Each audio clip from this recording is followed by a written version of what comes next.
stores said that they aim to establish a little loyal Ulster in the sea of hostile pan-Arabism.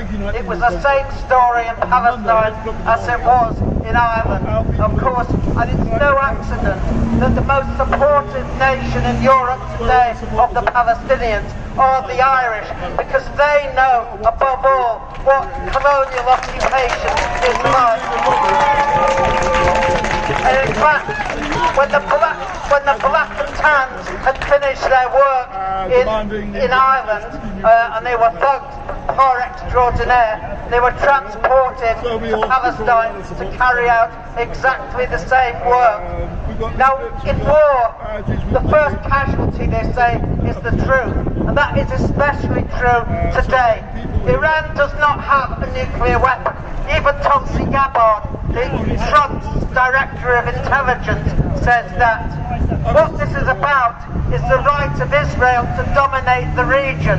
The irony, of course, is that Israel does have multiple nuclear weapons and missiles, and it's not even a member of the Non-Proliferation Treaty, so there are no inspections of it.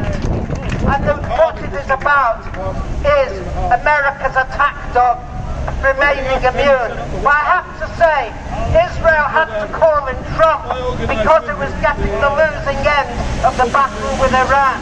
And that should tell us that Israel is slowly declining and Zionism is at the beginning of the end. We are seeing this. There is a terrible price being paid, but I ask people to bear in mind that when apartheid in South Africa died, that was when the most violence occurred. Zionism has been stripped of any of its social democratic justifications. I grew up being told that Israel was a socialist state, that nothing can happen, the Arab refugees ran away. But today it is very clear, Israel is an apartheid state, not only on the West Bank where there's a military dictatorship, but within Israel itself. Ben Gvir, the director of the police, was a member of the KAF, the Kahanis party, a neo-Nazi party, and he was on the street shouting along with the other settlers, death to the Arabs. And anyone with any sense of history knows that the slogan in Europe, in Germany and in Poland, was death to the Jews. So the Zionists have taken off where the Nazis left off. And that is what the reality of Zionism is today. And when we see our ruling class, Starmer and all the rest of it, Yvette Cooper and so on, saying that Israel has the right of self-defense, we know that we are ruled by war criminals.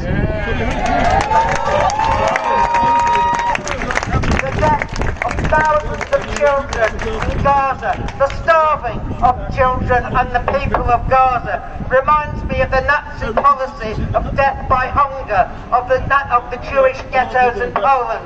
There really is no difference between Israel today and what happened in the past. And I was arrested for making a comparison between Israel and Nazi Germany. I was let go in the end. But the police do not like comparisons, because those comparisons bring home what we are fighting.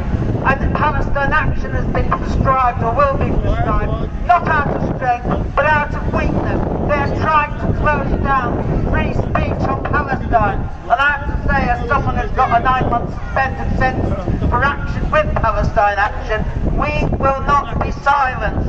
We are on the right side of history, and Israel will remain. Thank you very much, everyone, and thank you